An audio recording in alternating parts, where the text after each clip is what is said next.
I'm scared to stand.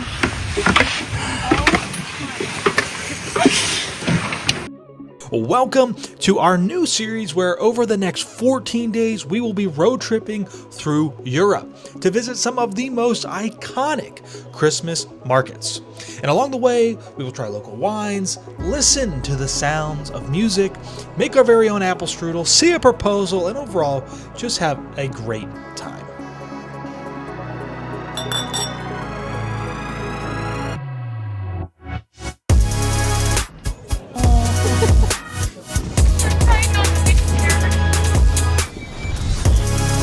Are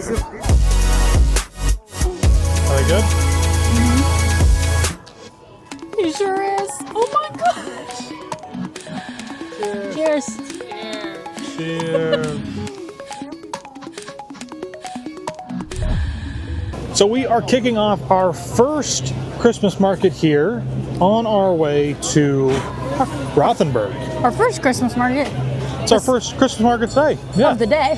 So what's been really interesting so far about this market itself is that, number one, they have a huge variety of different mugs that you can get for the holiday season, the most that we have seen yet of all the markets that we've been to. Almost every stand has their own mugs. Almost every stand has their own mug. It's crazy. I haven't gotten anything to drink yet, but I have not yet gotten Spätzle. So I wanted to try it.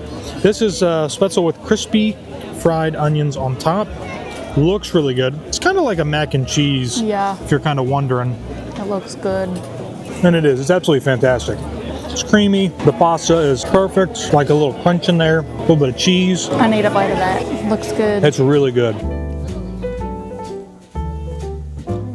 Cheers! I got my little mug. I was actually just talking about mugs like this last night in Salzburg because we have one like this from Strasbourg from a couple years ago. And I really like the frosted look on it. And even better, they had white glühwein. It's real good. It's hot, but it's good.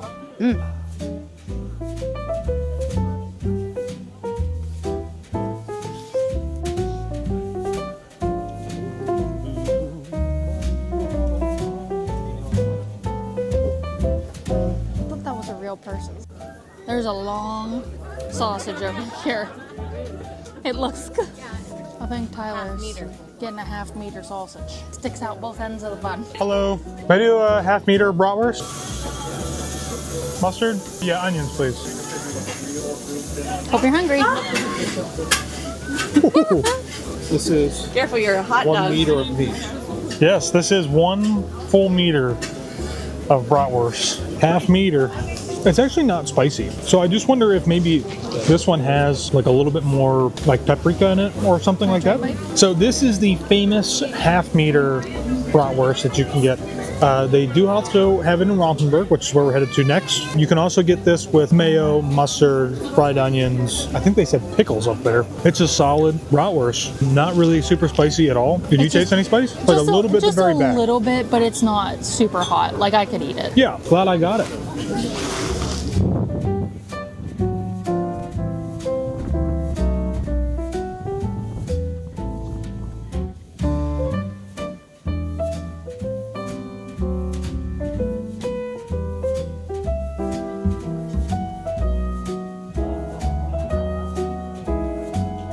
We just saw our first bear in Germany, right over there on the bridge.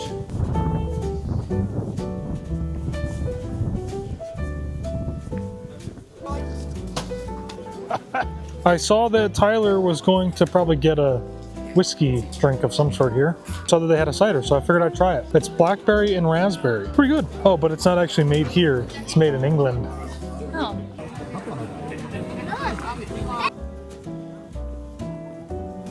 So we've done some Christmas market exploring. I think a question that people often ask when it comes to doing the Christmas markets, especially a trip that is heavily based around it, is do they kind of like get old, you know, seeing the same stuff over and over again? And the answer, I would say, is like a little bit of yes and a little bit of no. In some ways, you will see a lot of like the same merchandise that's going to be the same or similar. A lot of the food is also going to be pretty similar as well. But I think One thing that kind of helps to kind of mix it up and add a little bit of, you know, flair, you could say, to your trip is doing your own little walking tour. Yes, tours and sightseeing of other things in between going to the markets. Kind of helps break it up a little bit, give you a little more variety if the markets aren't necessarily giving you a lot of variety. Right, because in reality, you could walk from market to market in each city and spend a day doing it, but you are going to see a lot of the same things. So I think if you're going to come all the way over here, take the time and kind of do what we've been doing, which is we're trying to do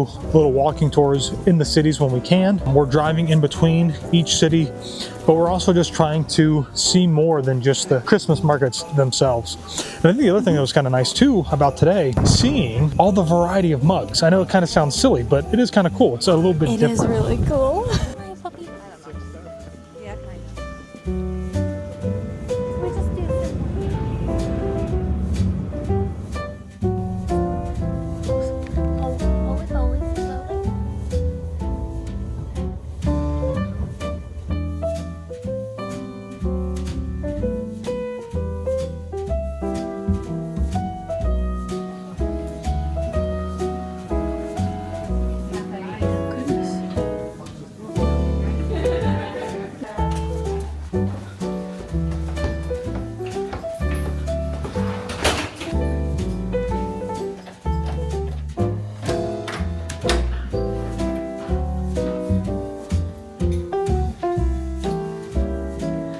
A bed and breakfast. Pretty much.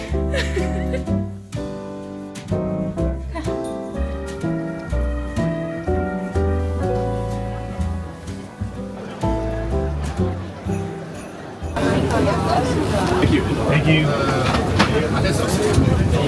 Oh, 2018.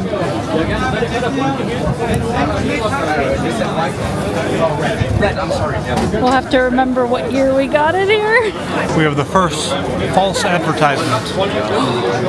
We thought we were going to get blue vinyl with flames on there, but they don't do that, I guess. At least not here. And then your mug. That's so funny. But yeah, it's a cup from 2018. It's a good white glue vine. It's not bad. We're keeping that mug. I like it. So we found our way into a little restaurant here. It's a Greek restaurant. We had no idea, but the Christmas market was just so busy, and we were trying to find just some place that we could kind of duck into, relax for a little bit. And this actually turned out to be really, really great. The food was so good. I mean, it was so good. And if we could go back tomorrow and eat there again, I certainly would do that. We had some very traditional Greek style dishes here. It was fantastic. Now, one thing that I definitely had to try was some baklava, and I did get some baklava. It was really, really good. I could have done without the chocolate syrup, but nonetheless, it was absolutely fantastic and was very reminiscent of what we had when we were in Athens a few years ago. All right, guys, we've got breakfast here at the Hotel Gerber House, or the Gerber House Hotel. It looks really, really great. Look at all this stuff. We got some meats and fruits, cheeses, cereals. We've got some different juices over here, lots of nuts. It's pretty cool. This is, I would say it's not advertised as a B&B in here, but it very much has that feel. Breakfast is included. You've got a little key to open up your door. So, and we've got this table right here. All right, everybody, we have been touring around Europe now for like 7 days, really. Today's Sunday. We got here last Sunday, which is pretty crazy to think that we are on the back half of this trip. We are in Rothenburg. This is probably the furthest, almost the furthest west that we are going in Europe. And we're gonna backtrack to Prague here tomorrow. But in all of the cities, we've been trying to mix up doing the Christmas markets with doing some walking tours to get a little bit more like information and history of the cities that we're visiting, and try to get away a little bit from the commercialization of a lot of the cities, because that's what unfortunately they've become in some ways, especially with the Christmas markets. Rothenburg here is very small, it's quaint, it has its village qualities. And there are no self-guided, there are, we're gonna do a self-guided walking tour, but there are no like walking tours that we've been booking recently with the different companies that we've been using. So I decided that we would try to make our own self-guided walking tour today here in Rothenburg. So come along and join us as we meander through the quiet village of Rothenburg. This is the beginning of the tour, which is here at the gates. So this is the Rothenburg gates. This was built in the 14th century, and it was a critical part of the defenses here. I would say that this is not necessarily like the only entrance into the city. We came in from the other side of the city. There's many ways that you can come into. And as we go throughout today, also keep in mind that parking is very limited. So you probably want to find a place to park outside and make your way in. And as we go, we'll pick out like little swords and stuff like that too. So let's go. Alrighty, everybody. On our first stop here for Travel with Josh and Taylor tours, this first place is the Poland one. I can't pronounce it very well, but I'll put it up. This is probably the most iconic spot here in Rothenburg that is photographed. It is the, the quaint little half-timbered house flanked by the two diverging streets. They say that this was the kind of guidepost for medieval travelers back in the day, for traders and stuff. It's kind of this pathway. Now this is also very unique because, as you guys know, a lot of you out there following us are Disney people, right? Rothenburg is well known to be the inspiration for both Pinocchio and also Epcot's Germany Pavilion. It's very much that Pinocchio feel. Our second stop on our little tour here of Rothenburg is the marketplace. Now this is, if you look behind me, it's wintertime, it's Christmas season, the holidays are in. This is where you're gonna find the Christmas market. It is one busy place. We were here last night and it was crazy packed. But this has been kind of like the center stage of Rothenburg since the Middle Ages, hosting fairs and festivals, gatherings for everybody to come into. And it is, it's a nice place. Now, there are two things here worth noting, which is a town hall, which was built in the 13th century, a Renaissance facade, which was added later on. And you can actually climb the tower up 90 steps to get an overview look of the city, all the red roofs. And then we also have St. George's Fountain over here, which dates back to 1608 and used to be the place where you could come and get water to drink. Yeah, kind of cool. This is basically like if you're coming to see the Christmas markets, you're coming to visit Rothenburg, this is probably where you're going to spend most of your time. It is very, very busy at nighttime. It is currently 10 o'clock. So if you're looking to come in and explore the city without the crowds, earlier is better before people start showing up. And just even as I say that, people are starting to show up.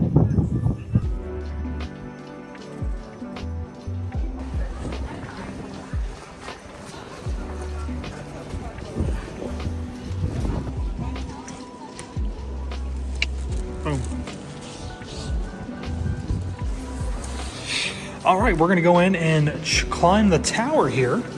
So it should be open, I think, Saturday and Sunday from 12 to 3, so we should be good.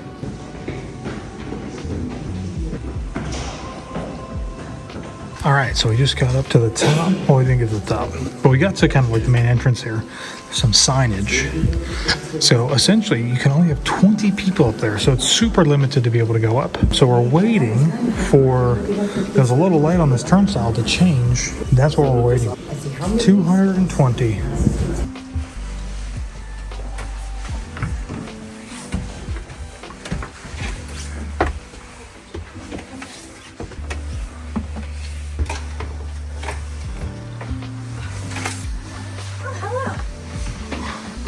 I think we've reached the gift shop. Hello.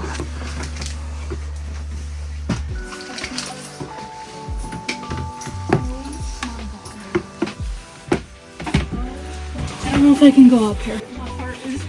You can do it, you're fine. Oh my god. I'm scared to stand. It is windy. I'm shaking. I'll tell you what, it'll cool you down.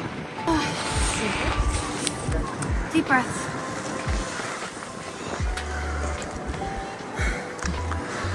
Make sure you take my picture. Oh my gosh.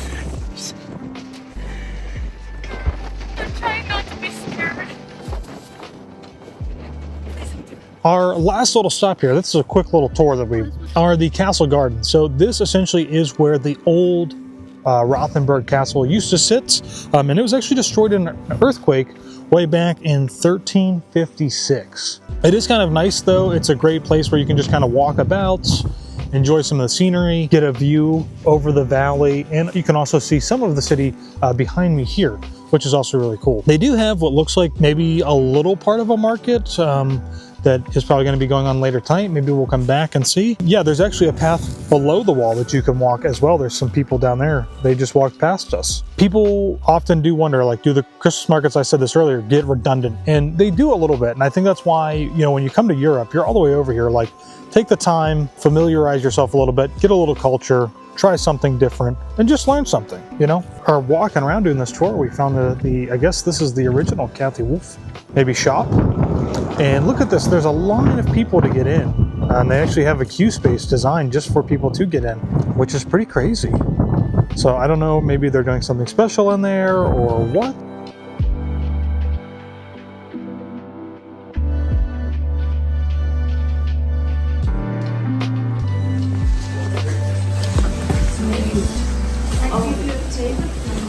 Thank you.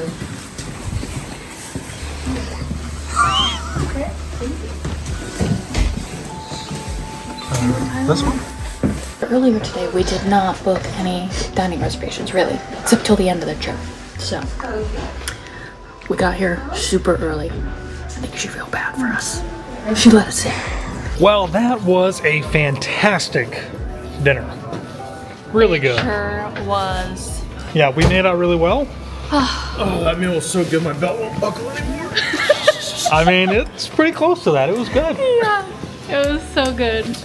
Couldn't recommend this place enough if you're coming here. But again, remember to book as far out as you know that you're going to be coming, because a lot of these places do fill up. Yep. And they do require that you have a reservation. So That steak, so good. I think they just walked in hoping that they'd be able to sit down, and they just went back out. So we got super lucky. We didn't have a reservation. We came in 15 minutes before 5 o'clock, and luckily one of the servers came out and she invited us in. So excellent.